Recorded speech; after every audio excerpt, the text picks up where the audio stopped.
ngendi? Bapakne moneter Gading Dayan. Manut metu jaba. Lho wis kan biyen tak tokke njaba. Tak tokke jero anakku oke banget. Anane Bagong urip nang alam Padang ki bapak gojek karo Simbok.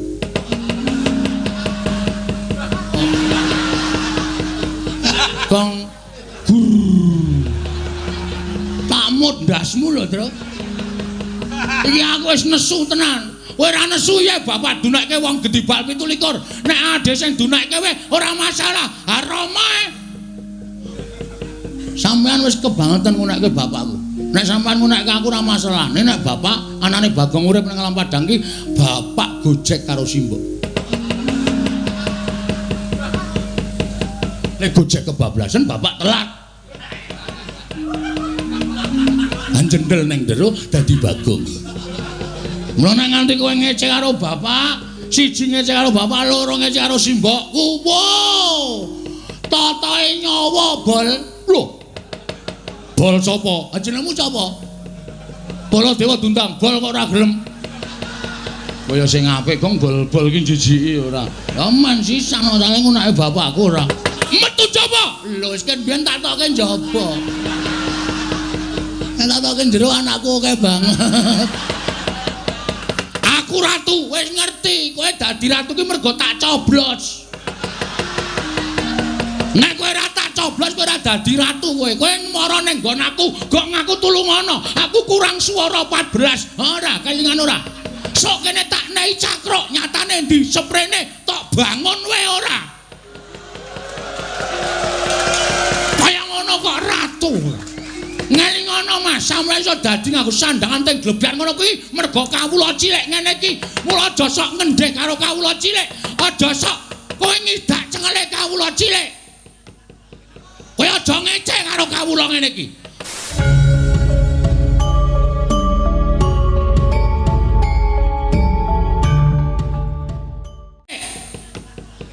Kowe aja ngecek karo kawula ngene iki. Kowe ngune-uneke kawula kon ngedhukke le dadi ratu apa piye? Aku nglumpukke wong ngedhukke kowe ora ana trung kedhepeng netra glindeng saka kursimu kowe. Aku malah tratapan, Gong. Aja ngono kuwi le. Gong, wong kandhane ngayal. Iki wis ngawur. Oh, sorry ayo. Sorry ayo saking mangkele kaya penyakit ora. Kowe bali. Nun, kowe bali. Kula bali purun ning bareng karo Pandhawa 5 mundi Pustaka Jamus Miang Jimat kelima sada. Nek ora bareng karo Pustaka Jamus kelima sada karo Pandhawa, oh. Taunana Windanana Bagong ndak akan mungkin pulang ke rumah. Kagak. Mesu omongane campur bawur. Ora bakal bali. Lho, yen ngene kowe wani karo Baladewa. Lho. Petruk sowan ngabdiantara ngersane Kyai Prabu Darmakusuma. Yen Petruk mono pancen wong sing genep unggah-ungguh tata krama, laku dodok nyembah karo ratune. Kuwi tegese kawula sing ngabekti karo ratu. Saiki jajal gagasen. Bagong iki derajate apa? Ing atase ratu kok dijak salaman anggepe karo kancane iki lho. Kaya ora ngerti tata krama, kaya ora ngerti unggah-ungguh. Gong, aku ora iso omong karo kowe to, melu kena ning nganggo tata krama, nganggo unggah-ungguh. Lah kok ora tata krama nggo endi aku tak takon. Ratu kok tok jak salaman. Terus, Prabu Puntadewa iki kondang ratu sing merakyat. Heeh. Dadi dhek ora bedak-bedake antaraning piyai luhur karo kawulane. Nyatane tak jak salaman ya ora duka, ora nesu kok. Sinuwun, piye Bagong? Sampean gerah penggalih. Ora Bagong. Kuwi do dirungokke. Wong cetha ora nesu kok. Kono sing ratu liyane kok malah geger ngopo? Lho, aku ki ora geger. Aku nyandani kowe unggah-ungguh tata krama. Sing jeneng salaman niku ya unggah-ungguh tata krama. Kejaba nek mau salaman niku tegese ora nggo unggah-ungguh, ora nggo tata krama. Ning kowe iki kawula, kowe kudune nyembah karo ratu. Kula wis ngerti rasa dikandhani. Wis, Koko Prabu sampun. Koko Prabu sampun mangke malah geger lho. Lho rumah saku aku ki ratu kok diwangsuli Bagong.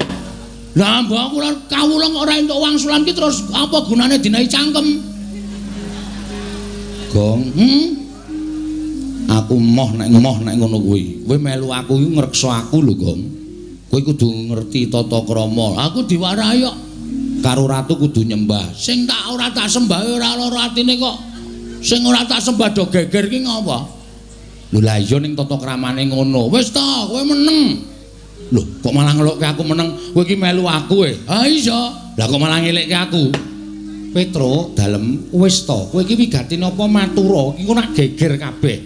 Kok Prabu Mandura padu karo Bagong, kowe padu karo Bagong ora rampung-rampung. Mau kok ya tok jak. Wong bocahe melu kok nggih. Kula ajeng lunga niku konangan Bagong, terus Bagong niku melu truk. Ah kula mboten iso swala. Mongko ora nganggo sandal Bagong iki coba.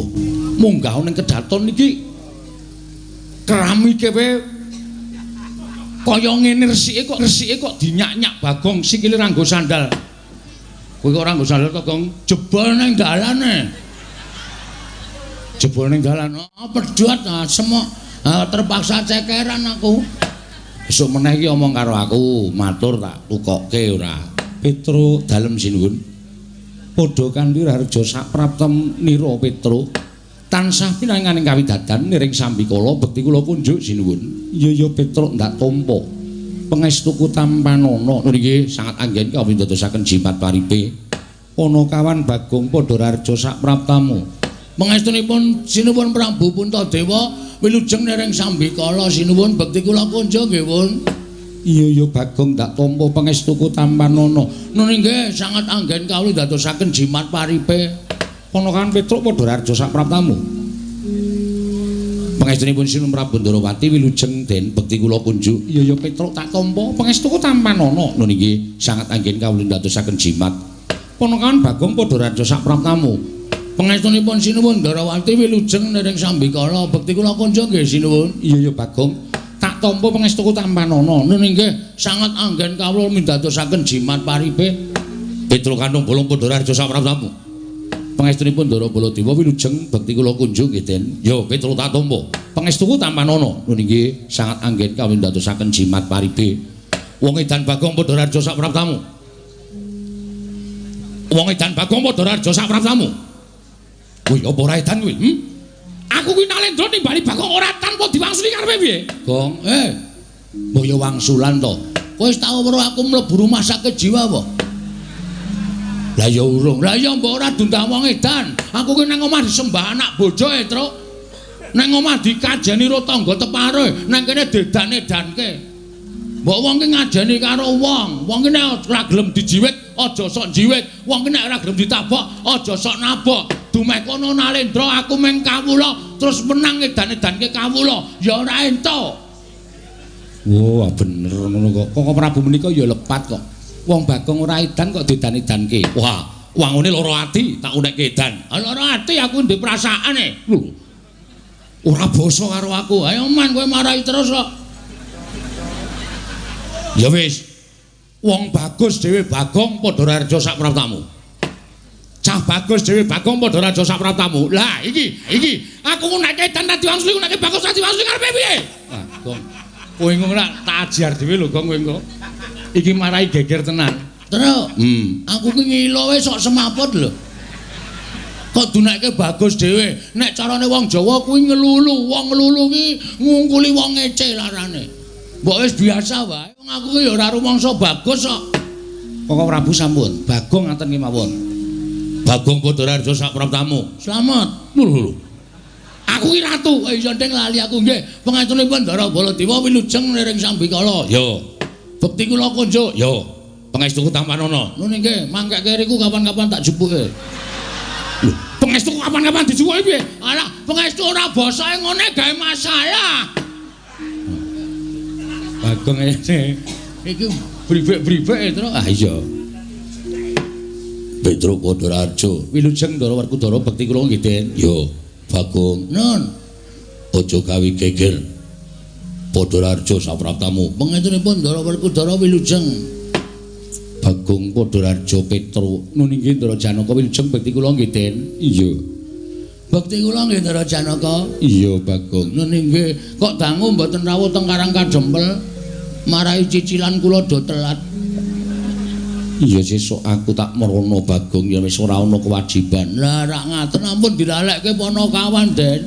Iya Bagong. Petruk Bagong padha Rarjo, Petruk Bagong padha Rarjo. Ndara kembar wilujeng bekti kula kunjuk. Iya. Ndara kembar wilujeng bekti kula kunjuk, Ndara. Iya ya Bagong tak tampa. Iya ya Bagong tak tampa. Petruk kantong bolong wonten dawuh sinuwun. Ana wigati apa sowan tanpa tinimbalan apa saka karepmu dhewe? Apa diutus dening bapakmu Semar? Nun nggih. Sewu-sewu kalepatanipun ing ngabdipun Petruk Diagung Pangaksami kepareng kula ngaturaken tebah Siti Sekul bilung teling ron kelapa. Apuren ta mbok bilih wonten lepat kula nggih kula munjuk atur nesa paduka Sang Nata. Iya ya Petruk ora dadi ngopo matur sembah nuwun. Estunipun ngaten sinuwun. Sowan kula punika mboten saking pikajengan kula piyambak, mboten saking niatipun Petruk dhewe piyambak menika mboten. Ning kula menika namung dapur dipun utus dening Bapak Semar.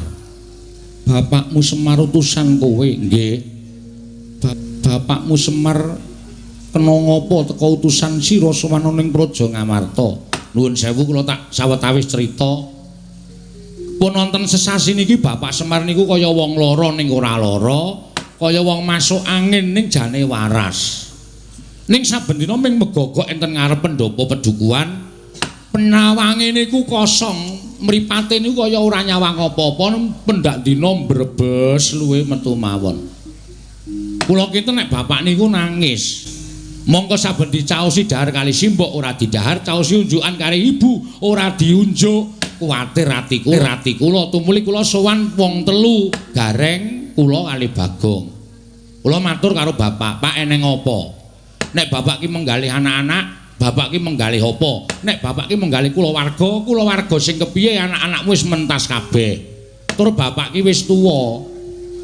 Sing jeneng wong urip ing alam padang kuwi cakra manggilingan. Nalika aku isih cilik, aku isih bayi mbiyen, mbok dulang, mbok tetah supaya iso mlaku, supaya iso omong lan sak piturute digula wentah diparingi ilmu.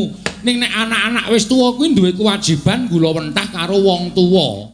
Mula nek sampeyan duwe pepinginan ki ngendika karo anak-anak, kepinginane bapak apa mengko anak-anak sing bakal nuruti.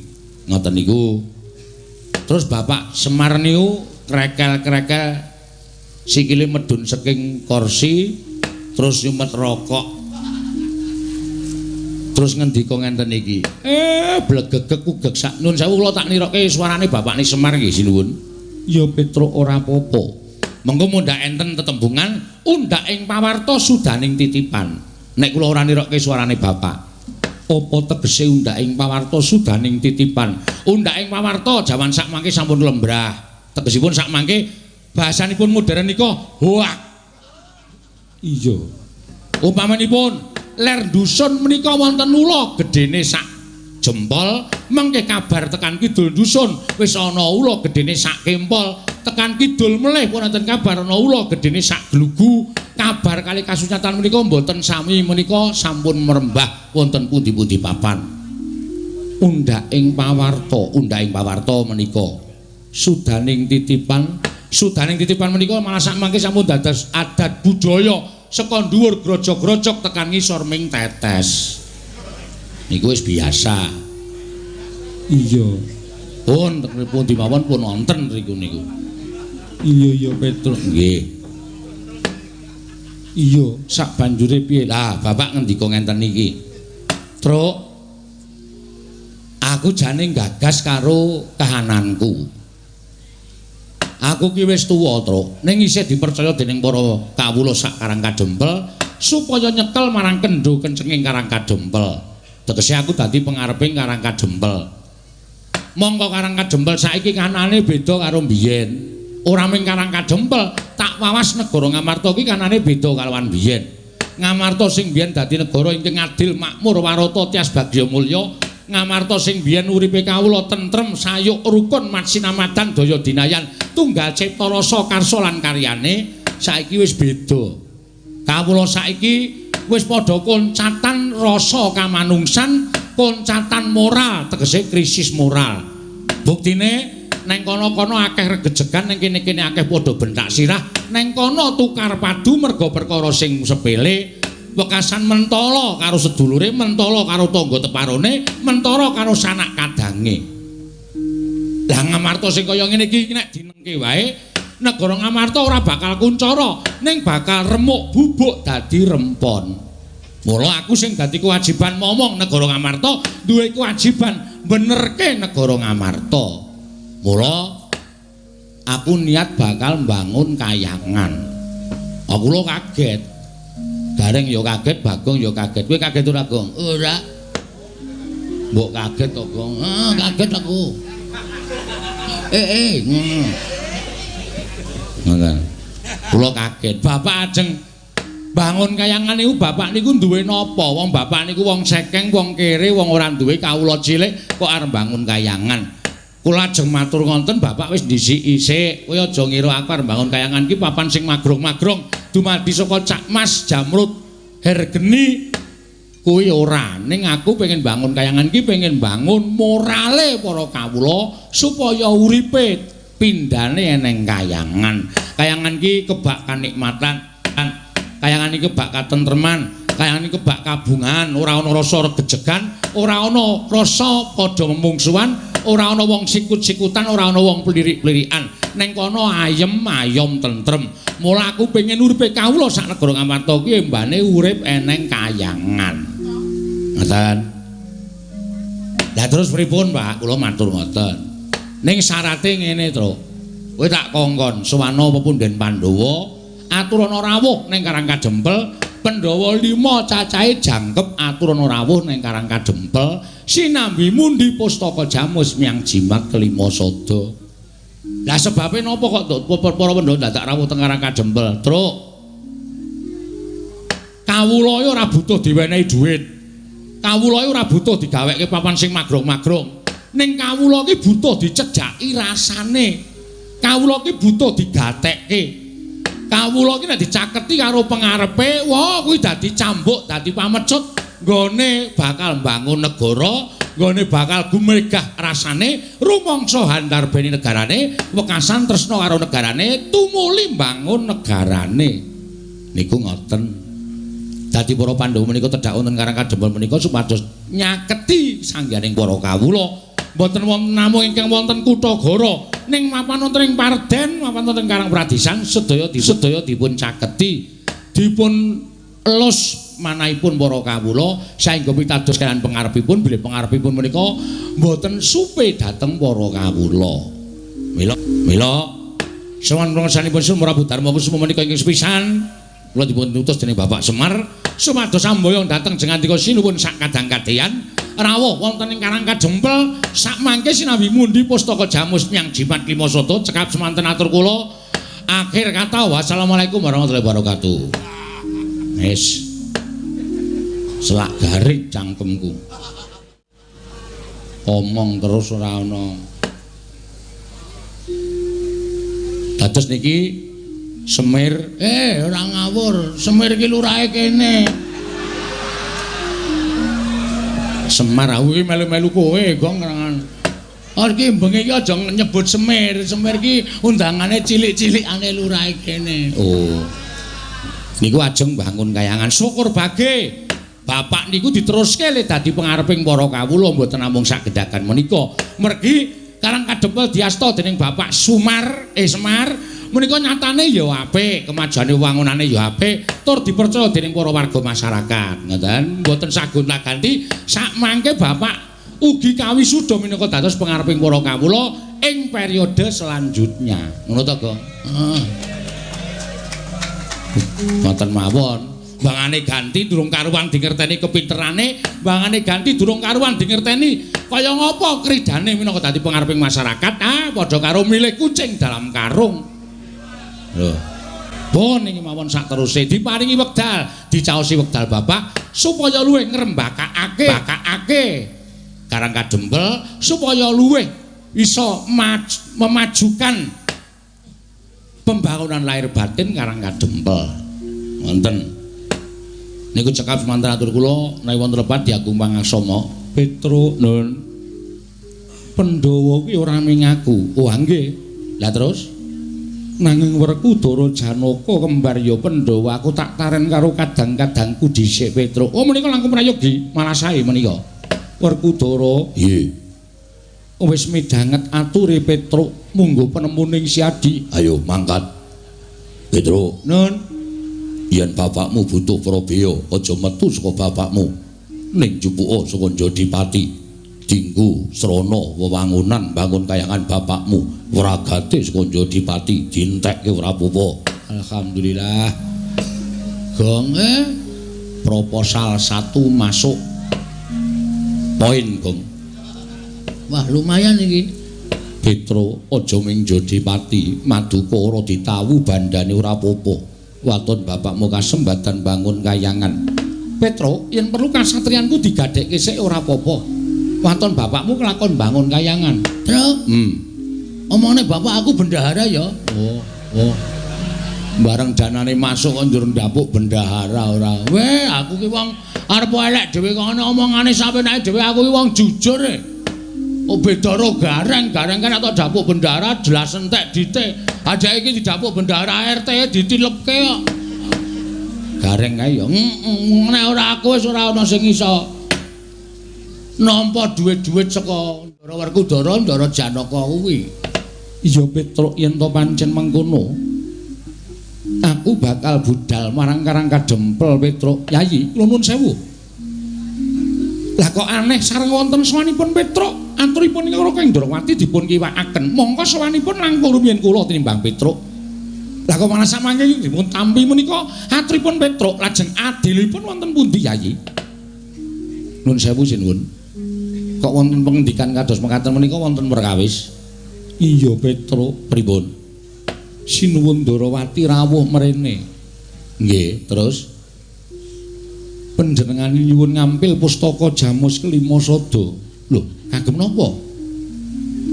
Negara Ndrawati ketaman pegebluk bisane waluya nirmala temah jati yen to ditumbali pustaka Jamus Kelima Sada.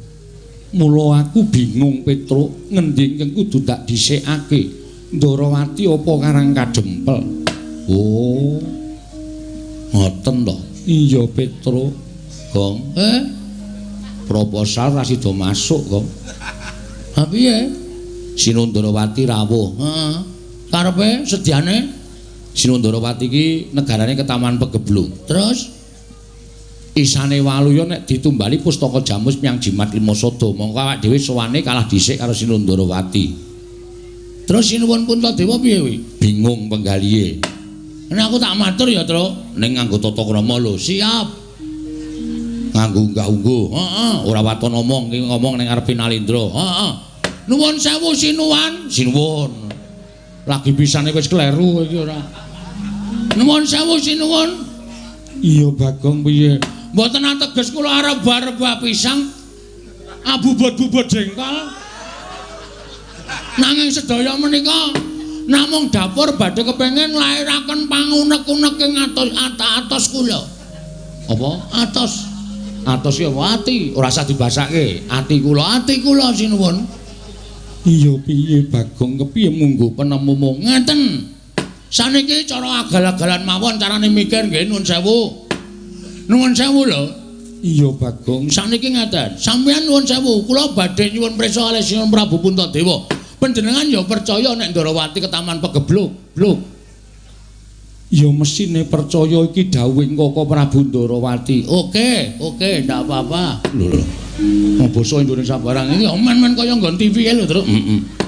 Mboten apa-apa, percaya mboten apa-apa. Niku hak panjenengan. Ning sadurunge sampeyan percaya, niku apike sedaya menika dipun gelar, dipun gulung, dipun teliti sampun ngantos tuna tembe wingkingipun. Lire piye Bagong? Ngeten sinuwun. Sak jagat Rat Pramudita sing ngagem jeneng Sri Bathara menika nuwun sewu, sak ngertos kula namung kalih. Setunggal Sri Bathara Rama Wijaya, angka kalih Prabu Sri Bathara Kresna. Apa to? Apa to sebabe kok nganggo jeneng Sri Bathara? Amarga menika titising Sang Hyang Bathara Wisnu. Satapa? Sapa ta?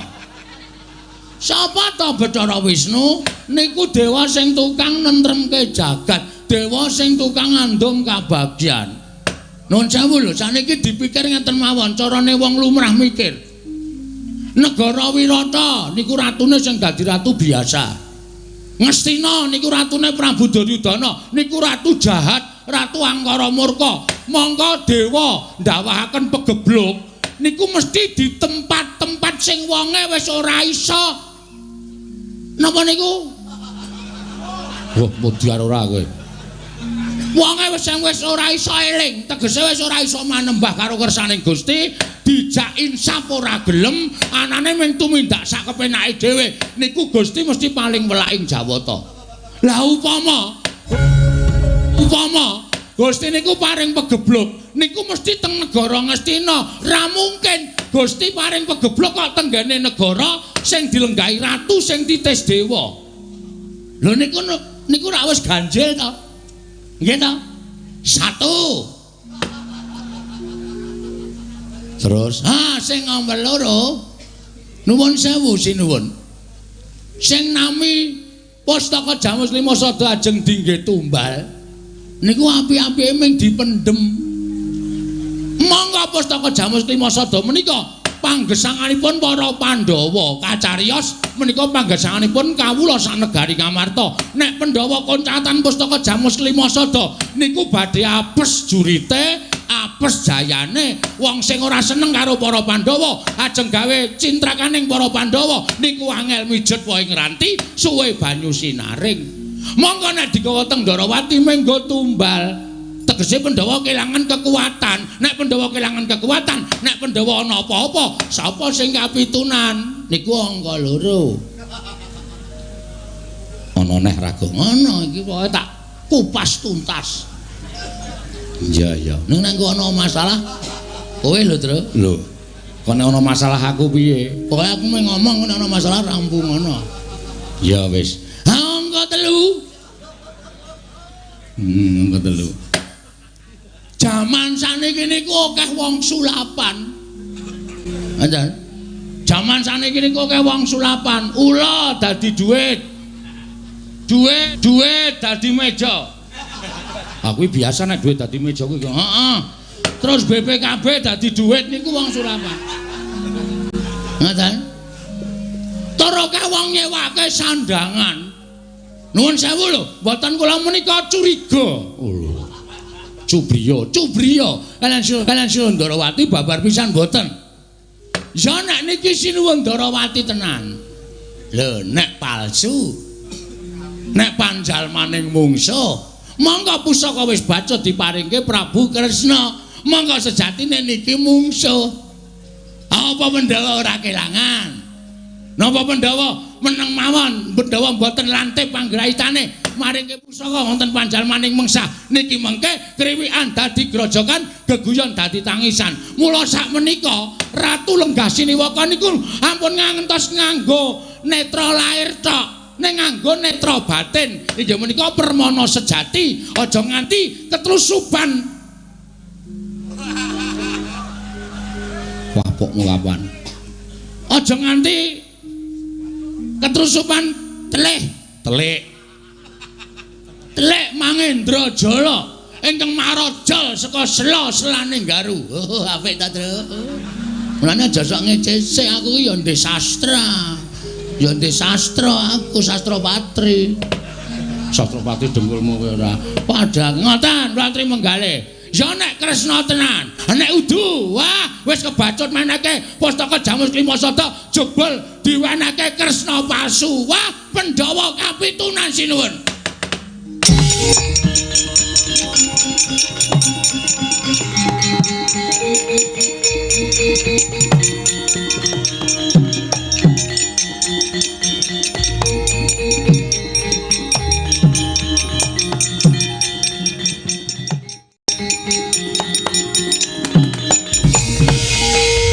Panus maning jajalanan sekertaning bawana iblis lanat.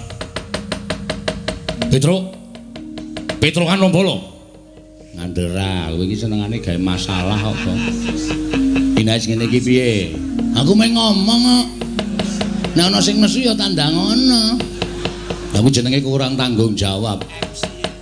Wis gawe wangsuli. Petro kantong bola kowe timbali nata Mandura Prabu Baladewa ora wangsulan. Nggih, wonten dawuh sinuwun. Wonten dawuh. Kowe ngerti ora? Kyai Prabu Kresna kuwi sapa? Sinuwun Darawati nggih Sinuwun Darawati. Kuwi apaku? Lho adimu. Rai sampean. Lah kok dadi adimu? Bagong dilangap-langap ucape nyerwetek kaya bedet sewundo kuwat Tegalan. Drewi kaya grojokan ucape. Endah-endah yen batur gedhi bal 17. Wong elek nyolok mripat. Mong kere mula ucape ora nganggo dipetung. Apa ucape iki nglarani marang penggali Kyai Prabu Darawati apa ora? Kuwi kudune Bagong ngerti. Wong gerang tuwa dadak didunungke. Dadi kula lho, Bagong lho. Muni piye kuwi, Tru? Muni piye kuwi? Kowe dunekke wong tuwa dadak didunungke. Terus kowe ora wangsulan. Asing dunek-unekke dudu aku kok. Aku apamu? Kowe adikku. Kudune kowe mbelani aku, kowe goblok kowe iki. Wis dibelani kaya ngene kok adine dunek-unekke meneng wae. Sing tau nekke Sinuwun Darawati. Nek kakangne tenan iki kaya ngono kuwi lho, Prabu Baladewa. Adine dunekke Baladewane nesu. Aku dunekke wong kere, wong gedhi bal, wong tuwa dadak didunungke. Kowe kakangku asli kok meneng wae iki, kakang model piye kowe? Wis ngerti aku ora melu mau truk. Iya tak bilani aja kuwatir, tak bilani ning kok sikik. Ki golek momen sing supaya aku iso nesu. Aku wis dunake ngono ora nesu. Goblok banget ya. Petro, nun. Aku ora trima. Tan trimanipun Sur Mandura keparingipun Bagong wis wani karo Prabu Darawati. Padha karo Bagong wani karo Nata Mandura Prabu Baladewa. Aku ora nrimake yen Bagong isih ana kene. Tetep aku ora bakal trima. Bagong kudu njaluk ngapura karo Yai Prabu Kresna. Gong kowe njaluk ngapura karo Sinuwun Prabu Darawati. Lho, sing kauna-unake meneng wae kok kono geger ki ngopo? Hah? Aku ora nguna-unake kono kok. Ning aku kakangne Yai Prabu Darawati. Wis ngerti. Kene minggat kono ora dadi malan kowe. Ditantang kok meneng wae kaya cah jireh ora. Wis tekan kene kok ndal didunek-uneke kok kremah-kremih. Dekno nang omah bojone dikeplaki. Nang musuh wong lanang, wah. Pakake macan sisan. Kok ning ngancam kok pakake macan, le golek macan endi ora. Ngene, Baladewa. Lho. Ora basa karo aku. Lho, ora basa ora apa-apa, tuwa Bagong bangane sampean. Ngono? Tuwa aku karo sampean, mula aku ora basa karo sampean ki ora masalah. Apa to sababe kula mbasani karo sampean? Mergo sampean kuwi ratu. Nek sampean iku padha-padha menungsane kaya Bagong, derajate padha. Kowe sing kudune basa karo aku. Gong, sabar, Gong. Gong, sabar, Gong. Kowe lah tak dupak cangkemmu lho kowe. Iki wis dadi kok dadak cewek. Sabar, sabar. Sabar dodo ayam goreng. Ngomong antil tenan kowe. Lho, yen ngono kowe wani karo aku. Wis lho, biyen wani saiki wani. Aku ratu, wis ngerti. Kowe dadi ratu ki mergo tak coblos. Nek kowe ora tak coblos kowe ora dadi ratu kowe. Kowe mara ning nggon aku, gok ngaku tulungono. Aku kurang swara 14. Ora, kelingan ora. Sok kene tak nehi cakruk, nyatane ndi sprene tok bangun wae ora. Kaya ngono kok ratu. Ngelingono Mas, sampeyan iso dadi nganggo sandangan teng glebyan ngono kuwi mergo kawula cilik ngene iki. Mula aja sok ngendhek karo kawula cilik.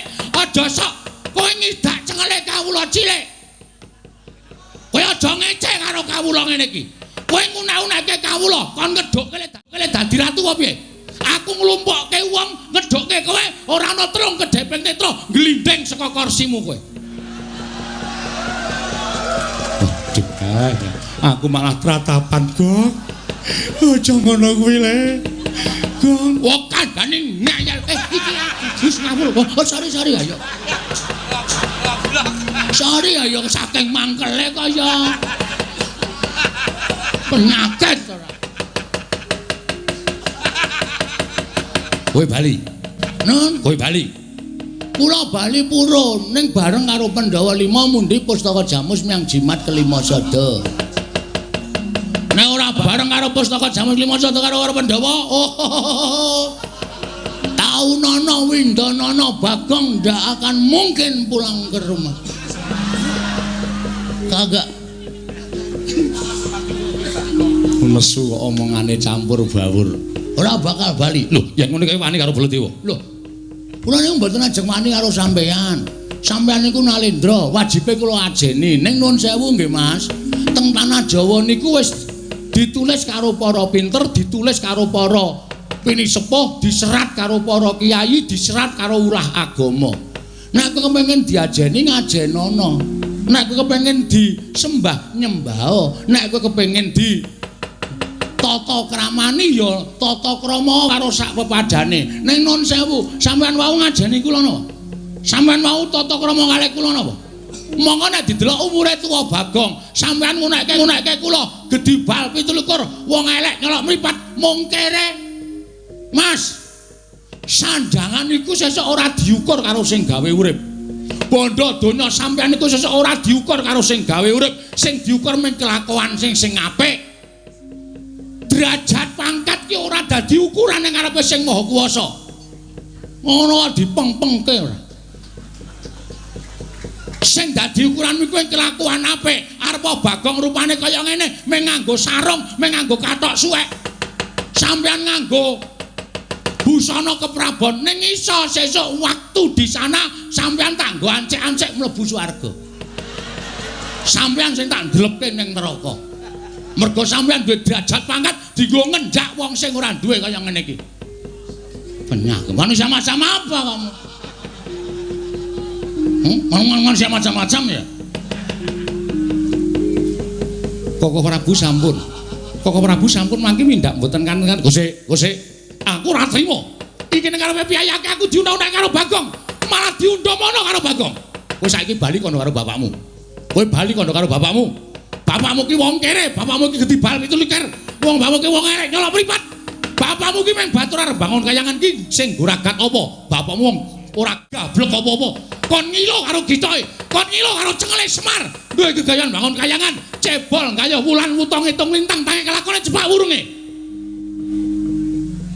Sampeyan saya gawe mangkelku lho iki. Ki nun sewu nek aku wis ngilangi tata krama. Gong.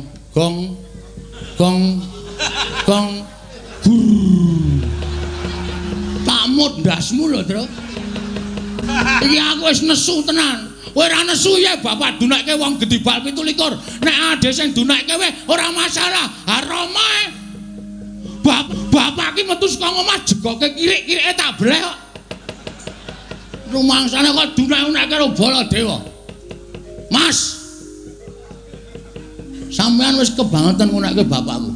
Nek sampeyan ngunekke aku ora masalah. Nek bapak anane Bagong urip nang alam Padang ki bapak gojek karo simbok. Nek gojek kebablasan bapak telat. Anjendel ning jero dadi Bagong. Mulane nganti kowe ngece karo bapak, siji ngece karo bapak, loro ngece karo simbokku. Wo! Tatae nyawa bol. Lho. Bol sapa? Jenengmu sapa? Baladewa Dundang. Bol kok ora gelem. Kaya sing apik kong bol-bol ki jijiki ora.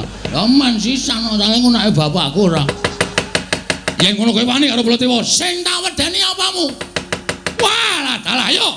Menyang endi? Papane mau neter kadek dayan. Manut metu jaba. Lho wis kan biyen tak tokke jaba. Nek tak tokke jero anakku akeh banget. Bagong edian ora. Caedan ora.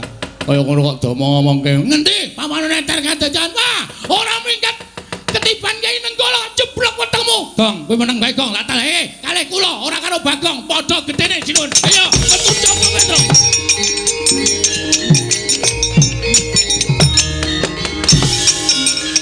Wah, anu semare cacalan kertane bawa nasi barang.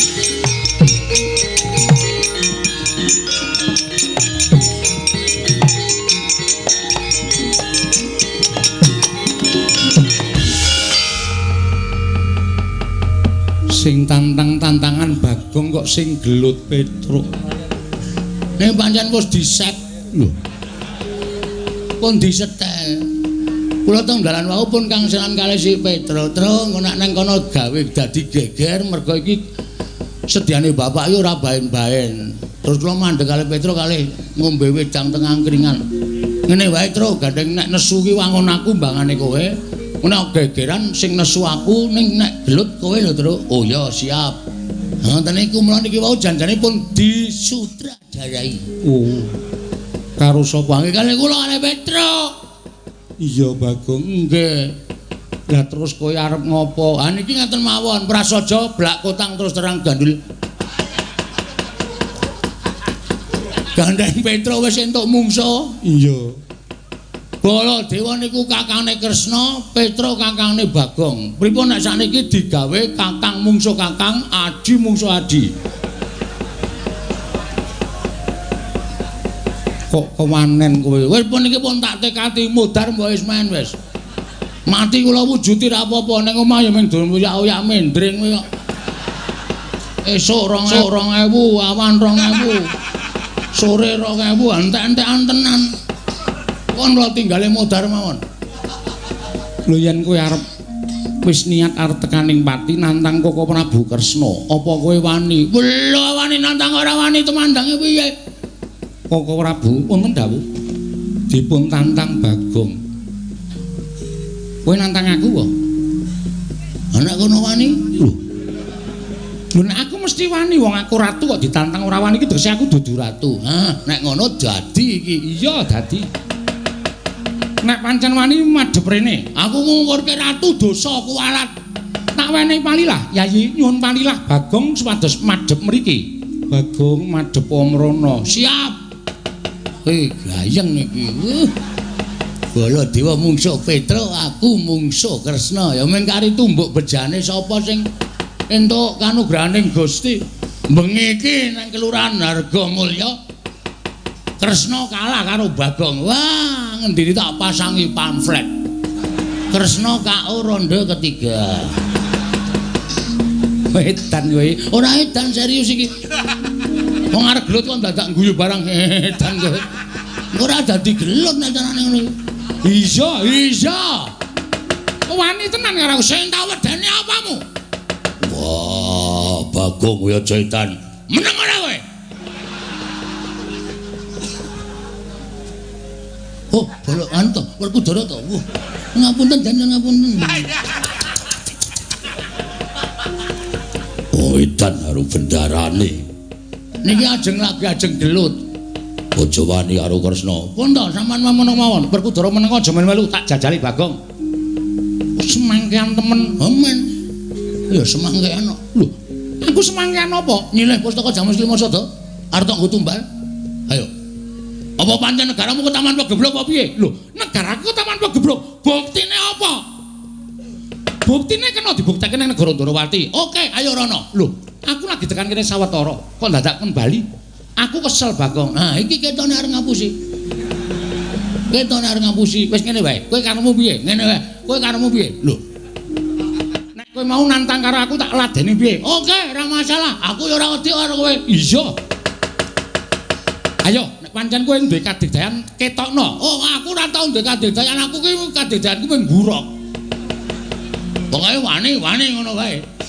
Aku duwe pusaka. Oh, enggak ora wedi aku. Tiban senjata cakra mati kowe. Wit. Kok nganggo cakra barang? Wong janjine ora nganggo pusaka kok. Lho, duwe pusaka ora digunakake iki kepiye? Tak tibani Jata Cakra kowe mati. Kowe sadurunge nibake Jata Cakra, kowe tak tubruk. Tak ingel-ingel tak tekak mati. Aku ora iso mati. Lho kok welane iki. Kok iso ora iso mati? Lho, aku duwe pusaka Sekar Wijaya Kesuma. Iki tak nggo cundhuk. Nek aku mati urip meneh. Wah, anjing. Wah, terus aku urip meneh kowe tak senjata cakra kowe mati terus tak uripke. Lho. Ya ora wong mungsuh kok duripke. Weh, ora nggo duripke barang to? Ora. Waduh cilaka mongko aku iki nek ora duripke ora urip. Tenan kuwi yakin. Ora iso urip dhewe. Kowe iki wong edan. Dadi kula ora direpke. Ora, ya wis rasa perang. Lah, wong kaya ngene iku aku wis apal karo kowe iki senengane gojek karo sapa-sapa tok jak gojek. Karo sapa-sapa tok jak gojek. Werkudara bareng tok jak gojek. Lah edan. Seprene urung dibalekke. Apa to? Rek. Lah. Satriya kok sing mikir rek. Wah. Nek alun-alun ketemu karo aku. Dheweke njilih rek aku. Rek gas. Tak silihi di aku dheke. Wah, seprene disak. Wong mungsuh wong kaya ngene kok ya tok ulunge lho. Wah, mung rek gas durus. Watu kok sesuk ancar dikai gas kompor kae. Nggo nyumet rokok murup sak raine. Lah idak ndasmu. Buan arep ngamuk. Lho. Bagong aja ngamuk nang kene. Kowe metu njaba wae Bagong. Nggih ngonten mawon nggih sinuwun. Kula tak nututi Petro nggih. Iya sing ati-ati. Nggih, sampun nyuwun pamit sing ati-ati. Sampun nggih sinuwun. Iya, kula nyuwun ngapunten. Ora apa-apa. Aku iki kulino gojek karo kowe nggih. Kula tak nututi Petro nggih. Iya sing ati-ati. Pun nggih, Den. Bu, nesu. Oh, seniman kok nesu. Ora kena nesu. wah, ya ora. Nggih, nyuwun pamit nggih. Yo sing ati-ati. Nggih, nyuwun pamit. Yo. Pun nggih, Den. Iya sing ati-ati Bagong. Ndarane kula dhewe nyuwun pamit. Iya Bagong sing ati, iya Bagong sing ati-ati. Yem aku njaluk pamit ya, Yem. Nggih, Mas katos-atos. Heeh, wis saya lemu dilongi le memangan. Awake gajih cok ora. Wis ora ketok cantik. Nggih, Karang Tengkraton iku wonten ming maem terus. Aja dienggo gerak awake ya. Nggih. Ngejak aku nek gerak. Nggih. Wis ya iki sapa iki? Mbak Yu kula. Jenenge Naminipun menika anu sinten sapa Yu? Aku Jainal. Wedok kok jenenge lanang. Nyemelangi iki. Sampun nggih sinuwun. Iya Bagong sing ati-ati aja kaya bocah iki. Nune nggih nyuwun pamit. Iya. Sampun sinuwun. Iya Bagong sing ati-ati. Pun nggih Den. Iya sing ati-ati. Ndorku ndorane nyuwun pamit. Iya sing ati-ati. Ndorane kula dewa. Iya Bagong sing ati-ati. Pun kula tak metu napa? Nek ora tak kandhani Petro iki jan tobat tenane. Niki mongko ndak malah kriwikan dadi grojokan geguyon dadi tak. Anu kula nyuwun pamit nggih sinuwun. Iya sing ati-ati aja kaya bocah nune nggih karang kula niku Petro ki nek wis nesu wonten nika. Iya, bingung antian kula niku. Mengke mesti wani karo Prabu Baladya mesti wani. Iya, nggih. Pun nggih? Iya, Bagong sing ati-ati. Sampun, Ndara. Iya. Ndara Janaka pun nggih? Iya. Nah, Zainal pamit sik ya, Nah. Nggih atos-atos. Kawan-kawan anu duwe nomor WA? Gadah. Ya engko WA-mu dilebokke WA aku ya. Inggih ngestakaken. Heeh, engko men iso WA-WA-anan inggih. Pun ngoten mawon nggih ndara-ndara sedayanipun. Iya, Pak. Iya, Pak. Iya, Pak. Iya, Pak. Kula nyuwun pamit madal paselan. Pareng. Iya sing ati-ati. Aja kaya bocah cilik nggih. Ana ora tak elekke nyemerangi tenan nek Petro niku. Ora jane kowe iki bola-bali arep ngopo? Wah, jan wis do ora tanggap. Wis pomat pamit kaya mesa dinengke wae. Mbok yo ngulungi pira 10 apa pira. Bocah edan njaluk dhuwit to. Jawa niku ngoten niku. Pomat pamit wirawiri niku men disangoni. Dene ora ndek perasaan ya kebangetan. Nalindra lenggah siniwaka ora ngesak dhuwit. Waduh. Sinondrawati, aku ya ora nggawa. Aku ki nitik kreta mau tekan kene. Walah. Ora duwe. Alah ru ngomong iki mau. Edan kulit-kulit banget ya. Dara Sesuk ning Karang Kadempel tak paringi aja ning kene. Waduh, semayani. Yang kowe nggo 15 ora? Sing wingi dereng diwangsulke. Alah aku ya ngapura ya. Karena aku kulino ya, aku paling kendel nek ora nyaur. Cah glereng padake. Pun ngaten mawon nyuwun pamit nggih. Iya sing pun nggih. Iya. Pun nggih. Iya. Ora ngono sak. Waduh, ngopo meneh? Dompet kula tiba. Lho, dompetmu tiba nggih. Dompet kula dawa kaya dompete cah enom niku lho. Lho, ning ngesak nang ndi teng mburi? Tibane nang ndi? Ah mesti teng mriki teng mriki kok. Isine apa? Werna-werna. Sertifikat. BPKB, STNB. Kabeh tiba kabeh. Ana duwite ora? Ana cah cukup e. Pira? Manut. Lho. Ku ngarep njaluk kok duit kok manut. Pun ndak. Pun nggih. Kowe pangkatmu apa kowe?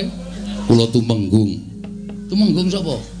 Iya Tumenggung Negari Ngamarta, Tumenggung Enggal. Oh. Kowe ndedhet 200 ora? Lho. Gadah ki lurah. Nek asile. Lho, disebut ampun. Ah, kene ta. Ah, pecat kowe. Kowe ngerti aku ora? Iki lurah Bagong. Abdi Kinasih Ngamarta iki aku. Prabu-prabu kae ratu-ratu kae do manut karo kowe 200 kae aku. Oh nggih. Nyaur njaluk Kresna. Oh nggih ngestaken dawuh. Kae Werkudara apa member kae. Ning jaba njaluki dhuwit wong sing kon nyaur aku. Wah, Bagong pancen bocah. Ana kawan sing dugal warisan. Yayi, kula nuwun paring dawuh. Kula nyuwun pamit parengipun.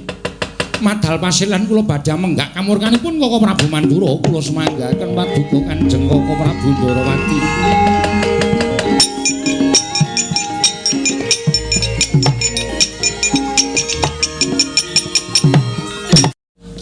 Kowe nembe karo aku kok. Bagong ki nesu aja kok anak-anak Pandhawa. Mbok dewa medhun aku ora wedi. Waton dasarku bener lho, Tru. Heeh, dasare bener. Wis kono. Engko nek Antasena tekan kene jak omongan. Arep ngopo kowe Antasena? Nyekel Petruk. Kena tak elekke apa ora? Ora, langsung jawe laku sikate. Oh iya. Serius iki, serius. Ben pokoke tetep tetek aku. Heeh. Tenan lho. Tenan wis. Nek tenan kowe lungguh buri kene. Oke. Kok nek kira-kira kowe Antasena dijum saronane ora gelem jawe laku asikate. Ya, ning tenan lho. Ora rasa kuwatir pokoke.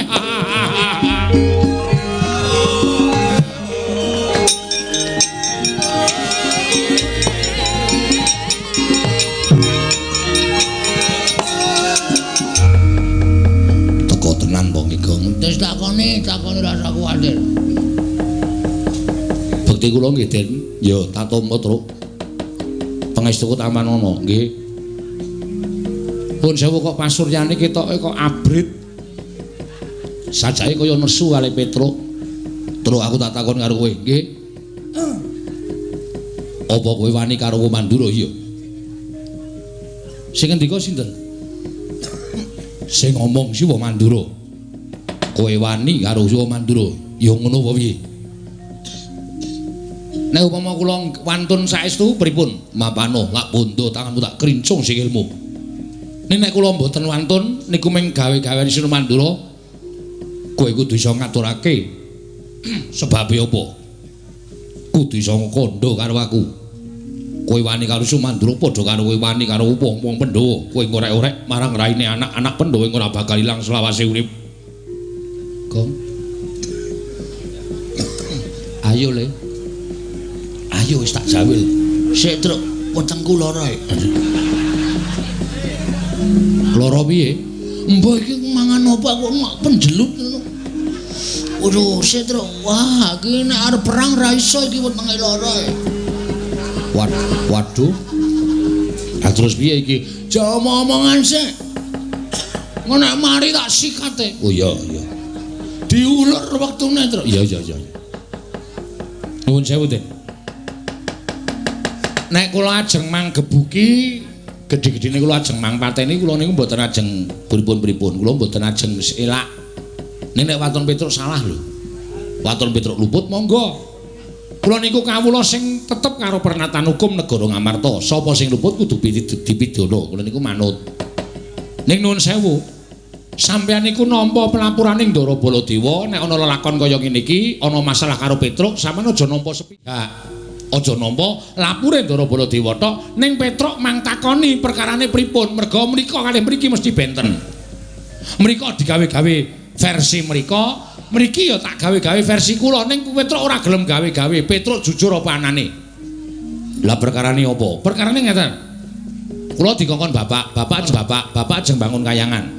Truk sowan pepunden Pandhawa, mboyong Pandhawa 5 cacahe mundi pustaka Jamus 5 sada. Del, kula tekan negara Ngamarta.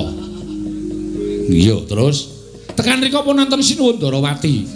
Sinuwun Ndarawati ngersake pustaka Jamus 5 sada arga tumbal wadal negara Ndarawati, merga negara Ndarawati ketaman pegebluk. Lah niki cangkeme duwer niki sing ngomong. Ndarawati sing ketunggon ratu sing ketitisan dewa kok taman pegebluk niku mboten ajeng kelakon. Saya-saya sakniku akeh wong sulapan, akeh wong gawe-gawe. Ya nek Sinuwun Ndarawati tenan, nek dudu mongko nggo tumbal niku api-apike ming dipendhem. Nek nganti pustaka Jamus 5 sada niku ming dipendhem kalih Sinuwun Ndarawati, tegese Pandhawa kelangan kekuatan. Bagong ngomong ngoten niku. Lah kok Sinuwun Mandura nesu. Iblis lanat anu mali jajalan sekretaris bawana Petruk. Wong kere ketimbal mung melarat. Diapurmu ora ngerti tata krama. Kula dunekke kere ora apa-apa, dunekke melarat ora apa-apa, wong dasare kula ya kere tenan. Ning bareng ngancik Balya kandha karo bapakmu. Bapakmu ki wong sekeng, wong ora duwe, bapakmu ki wong melarat terus bangun kayangan iki sing goragat cengele kae apa piye? Nuwun sewu. Nek nganti bapak kula dunake kaya ngoten niku mongko kula anake. Nek kula ora nesu terus kula niku anak sing piye? Saniki kula tak takon karo sampeyan, nek sampeyan anake Ndara Werkudara terus kula lokke. Ayo, Antasena anake Werkudara. Wong dlogak-dlogok. Ora iso basa, hunah-hunuh ngalor ngidul. Aku nesu. Padha aku ya nesu. Kula niku lek nesu merga kula niku belani bapak, ora kok nesu merga Petruk niku wani karo Sinuwun Mandura ora. Nek Sinuwun Mandura niku ngerti tata krama, ngerti unggah-ungguh, aja sewiyah-wiyah karo Semar Badranaya. Yen diukur perkara umur, tuwa Semar, wajibe wong sing luwih taruna niku ngabekti karo sing werda, ora ngunek-unek kaya ngono kuwi, ndak ditiru karo para kawula. Sir kula ngoten. Waduh, Truk Nun. Nek tak petu-petu kok bener kowe mbangane Siwa Mandura.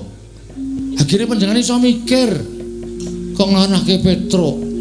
Rada penak ya wetengku Truk. Wis penak. Wes mari untut banter ora ngono. Ora. Kaya untut piyayi ya. Dua-pura untut piyayi-piyayi ora.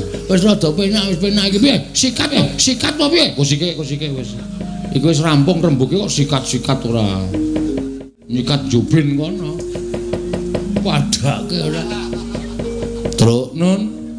Aku ora sida nyekel kowe. Matur nuwun Den, nek sampeyan iso nampa napa alasan kula. Ning kowe durung slamet.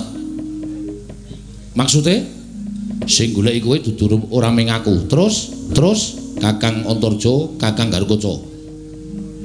Goleki kula? Iya. Ajeng nyekel kowe. Saurane mesti bakal miloro karo kowe. Duh, piye, Gong? Sik migren ya aku, Truk. Kowe iki anggere ana bahaya migren wetenge lara, dobolen. Anggere muni tentrem kok waras. Aku kan listrik e.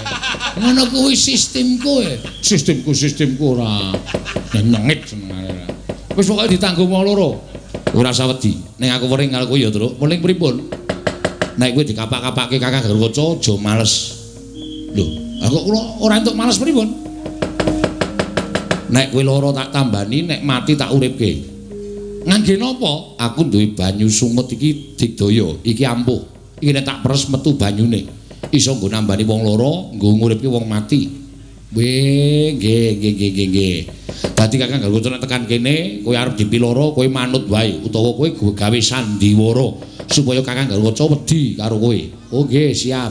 Ketratase kowe diantem yen nganti kowe lara tak tambani. Upama dipotho sirahmu, aku sing nguripe karo kowe. Oke, wis ngono ya. Wah, leleng iki aku. Wis ngono wae. Aku tak ambles bumi. Si. Sampeyan ambles bumi niku terus kula ling ngundang piye?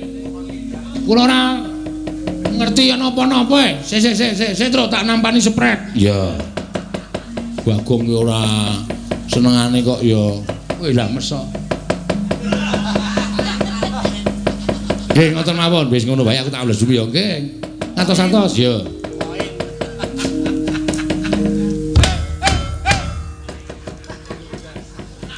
Ngopo, Gong? Anu mung jajal kok. Engko nek ora tak undang ora mara, wong edan opo kok dijajal.